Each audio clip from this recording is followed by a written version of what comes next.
Muy buenas, terminamos la previa al Circuito de las Américas, este Gran Premio de Estados Unidos en Texas, con los reglajes. Vamos a analizar qué se debería buscar con cada uno de los parámetros, aerodinámica, suspensiones, frenos, todas estas cosas. Nos vamos a apoyar además en gráficos de telemetría y, por supuesto, para explicarme mejor, me voy a apoyar en estas imágenes que así me ayudan a explicar bien dónde está cada una de las claves. Por supuesto, tenemos todas las imágenes del circuito y demás para contextualizarlo bien. Aunque si queréis aprender muchísimo más de reglajes de Fórmula 1, de Sim Racing, del simulador que sea, del coche que sea, la categoría que sea, tenéis Level Up Academy, que ahí tenéis tarifa plana de cursos, los más de 50 cursos. Os podéis dar de alta y de baja todas las veces que queráis.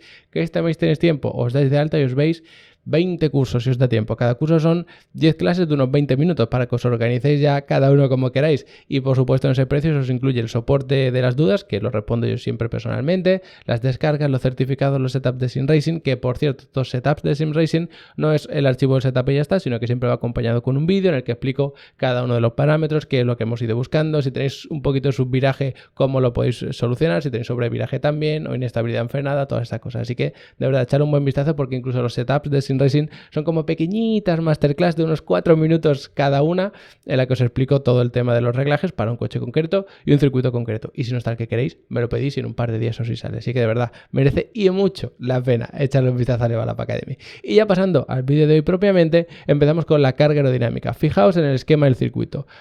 Hay una recta aquí enorme, ya vimos en el otro vídeo que esa era la más importante, otro tramo recta por aquí, pero sobre todo este tramo, mucha curva por aquí, bueno, la curva 20 también. Entonces es un circuito en el que no podíamos renunciar a la carga aerodinámica, necesitábamos la carga aerodinámica para rendir bien y además cuidar un poquito los neumáticos. Por lo tanto, vamos a sacrificar un poco de velocidad punta aquí, aunque con ciertos matices. Ya hablaremos de suspensiones. Es un circuito de carga aerodinámica alta, sí o sí. Otro tema es el balance aerodinámico, como siempre explicamos. Tú puedes poner un alerón así y así, que más o menos están equilibrados, o puedes poner un alerón trasero que esté muy horizontal y uno delantero que esté muy vertical. Es una exageración y una simplificación como un castillo. Evidentemente, cada coche tiene diferentes alerones delanteros, diferentes traseros y todo eso, ¿vale?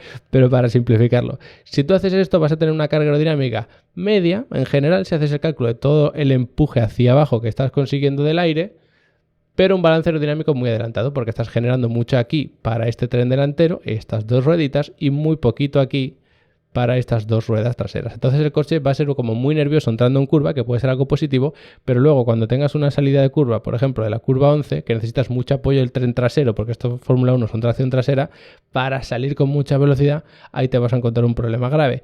Es un circuito que va a depender mucho del tipo de coche, de la distribución de pesos, de toda la configuración mecánica que tenga, si necesitamos un balance más bien adelantado o más bien atrasado. Lo normal es que esté un poco adelantado. Los que lo vais a probar en el simulador que sea, en el F1, en Assetto Corsa, el simulador que sea, de verdad, y aunque no sea un Fórmula 1, sea cualquier otro Fórmula y tal, yo os recomendaría adelantar el balance aerodinámico para ir bastante bien, sobre todo en estas curvas y también en el tercer sector. Si veis que vais especialmente mal en el segundo, quizá el problema no esté por ahí. Si tenéis un problema de salida de curva y tal, entonces a lo mejor equilibrarlo os puede venir bien, pero en ningún caso recomendaría yo atrasar mucho ese balance, porque la tracción, la salida de curva lenta sí que es importante, sobre todo por la 10, por la 20, pero en el resto del circuito no tanto. Así que merece más tener mejor paso por curva que no mejor salida de curva lenta, ¿vale? Para que lo simplifiquemos un poco entre adelantar y atrasar el balance aerodinámico. Y luego en cuanto a las suspensiones, es interesante porque si tú buscas ir bien en todas estas curvas metiendo mucha carga aerodinámica, como ya hemos visto, para que los neumáticos tengan mucho agarre y todo esto, lo que te va a pasar es que luego penalices en velocidad punta, porque claro, si tú pones un alerón así, sí, estás generando mucha carga aerodinámica, pero también mucho drag, y eso es empuje hacia atrás que evita que alcances mucha velocidad. Eso en este circuito lo quieres evitar. ¿Cómo se evita más o menos, o al menos se minimiza con las suspensiones? Bajando el coche todo lo posible. Pero es un circuito que puede provocar incluso la descalificación, como el año pasado de un par de pilotos, si lo bajas demasiado, porque tenemos muchísimos baches y muchísimas cargas laterales. Eso va haciendo además, junto con encima con los cambios de pendiente, que la tabla, por simplificarlo mucho, que tenemos abajo del coche se va desgastando, y luego llega la FIA, lo mide y dice, oye, que se ha desgastado más de lo que permitía el reglamento, y ahí te pueden incluso descalificar. Si tienes un coche muy alto en Austin, es un desastre. Sí que te va a permitir ir mejor en algunos pianos porque son un poco más agresivos y tal, y tienes más recorrido para que las suspensiones lo absorban mejor, pero claro, en velocidad punta vas a sufrir, o vas a sufrir en curva porque las suspensiones son demasiado blandas y el coche se balancea demasiado.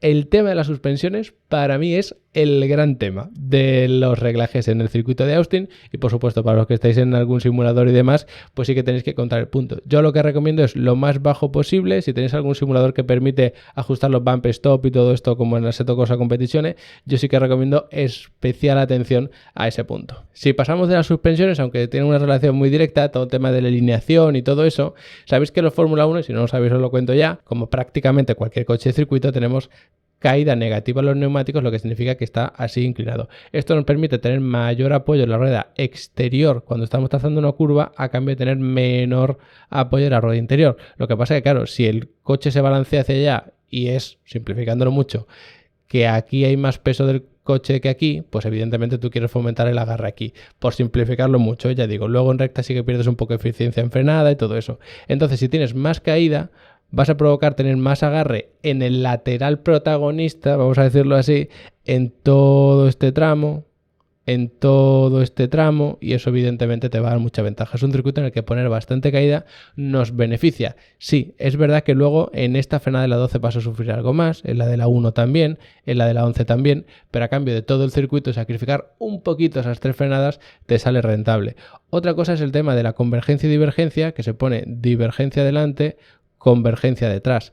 Es un circuito de curvas que se van enroscando poco a poco. Estoy fijándome sobre todo en este tercer sector, desde la 13 hasta la 15, y ahí tener más divergencia te puede ayudar. Incluso puedes mejorar un poco la eficiencia en la frenada. Problema, que entonces puedes penalizar todavía más en velocidad punta. Si vas relativamente bien, porque tu configuración de suspensiones te lo permite y la eficiencia aerodinámica también, entonces sí que puedes poner un poco más para mejorar el rendimiento. Pero si ya vas sufriendo en velocidad punta, meterle mucha divergencia delante o convergencia atrás sí que nos puede penalizar. Realmente la convergencia atrás quizá no nos penalice tanto, porque eso estabiliza un poco el coche y entonces puedes acelerar con mayor fuerza o mayor energía, ¿vale? Entonces, si tú quieres empezar esta recta con mucha velocidad, tienes que acelerar lo más agresivo posible, y esa convergencia te ayuda a ello sin perder el control. Entonces, a lo mejor pierdes tiempo aquí, pero lo ganas por aquí, pues te puede salir incluso rentable. Esto también depende mucho de la configuración de cada equipo, incluso cómo llevas el diferencial, si tienes mucho problema de degradación detrás o delante, todo eso por supuesto va a influir. Tened en cuenta que esto lo intentamos simplificar para entendernos entre todos, ¿vale? Dicho esto, terminamos con el tema de los frenos. Frenada muy fuerte, toques de freno aunque no muy fuertes, toque de freno, frenada media, vamos a decir, frenada muy fuerte, y luego aquí sí que son toques pero muy leves. Es un circuito en el que ya vimos, iba un porcentaje de la vuelta frenando más o menos importante. Había que vigilar, eso sí, las temperaturas, porque aquí se refrigeraban muy bien, pero luego se iba sobrecalentando otra vez. Entonces es un circuito en el que la refrigeración de los frenos, si es un problema, puede ser más por la temperatura, que al final estamos en Texas, que no por el propio esquema del circuito, que sí que está como muy bien distribuida las diferentes frenadas fuertes. Pensad que hay una aquí que sobrecalentaría bastante, pero luego estos son toques muy leves del freno. Otra frenada está aquí, y diré, bueno, y justo seguido está la otra, sí, pero con una recta enorme en la que da tiempo a refrigerar toda la temperatura de los frenos, bueno, bajar la temperatura de los frenos, mejor dicho, aunque ahora lo vemos con la telemetría.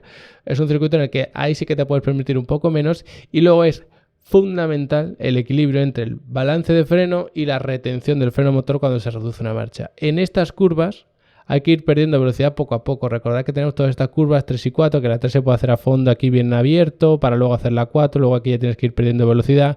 Entonces, si dar un pequeño toquecito reduciendo marcha te permite girar el coche, perfecto. Ahora, si tienes un balance de freno más bien adelantado y encima el tren motriz no retiene mucho, es decir, no estamos frenando prácticamente nada con el tren trasero, el coche va a tender a irse largo en todas las curvas en vez de seguirla y girar. Y si tú estás girando a un lado, empiezas a girar al otro, y es cuando reduces una marcha y das el pequeño toquecito de freno, necesitas que el coche sí o sí te gire, porque como se vaya largo, se te va a ir más largo todavía, porque piensa que vienes de una curva izquierda y luego a derecha, o viceversa. Así que el tema del balance de freno también es muy importante. Y ya para terminar, os lo resumo un poco con la telemetría. Este es el panel básico, el que vemos siempre: velocidad, marchas, revoluciones por minuto, acelerador, freno y giro de volante. Y más allá que el pilotaje no es precisamente perfecto, sí que nos ayuda a entender bien el circuito. Fijaos que aquí tenemos la recta de meta, que la línea de meta está bastante cerca de la última curva, curva, frenada fuerte para la curva número 1, tramo de bastante velocidad y luego tenemos esa serie de lazadas en las que se va perdiendo tiempo poco a poco, hay que ir dando pequeños toquecitos de freno, levantando el pie del acelerador, reduciendo alguna marcha para encarar mejor el coche a la curva, ahí tener más aerodinámico, sobre todo el balance aerodinámico adelantado, te ayuda a trazarlo con más velocidad. El problema que puedes tener de tener tanta carga aerodinámica viene aquí, que es la recta más larga del circuito con diferencia, como podéis ver, es el punto claro de adelantamiento, termina con una frenada muy fuerte y luego ya tenemos una zona de muy baja velocidad. Es un circuito que está muy bien equilibrado e incluso muy bien distribuido, porque fijaos, baja velocidad aquí, justo al principio, en la mitad y más o menos al final. Como si lo divides en 3 o en 4, tienes como ahí la zona de baja velocidad repartida. Luego tienes zona de alta velocidad aquí, pero también la curva 19 que la tienes por aquí. Tienes una recta muy larga aquí, casi empezando la segunda mitad del circuito y también al principio la recta de meta. Así que es un circuito que de verdad es muy equilibrado, tiene de todo. Encima lo que es el propio asfalto suele complicar también las cosas, como vimos el otro día. Así que un circuito muy muy interesante, que por cierto en Level Up Academy también tenéis un curso de analizar cada circuito para que adaptéis el pilotaje, los reglajes y las estrategias de carrera. Que también tenéis curso de hacer estrategias de carrera, tanto básica como avanzada, con cualquier programa de hoja de cálculo, un Excel, un Google Docs o lo que vosotros queráis. Así que echar un buen vistazo a Level Up Academy. Hasta aquí la previa a este Gran Premio de Estados Unidos y nos vemos después de la carrera haciéndole un buen análisis.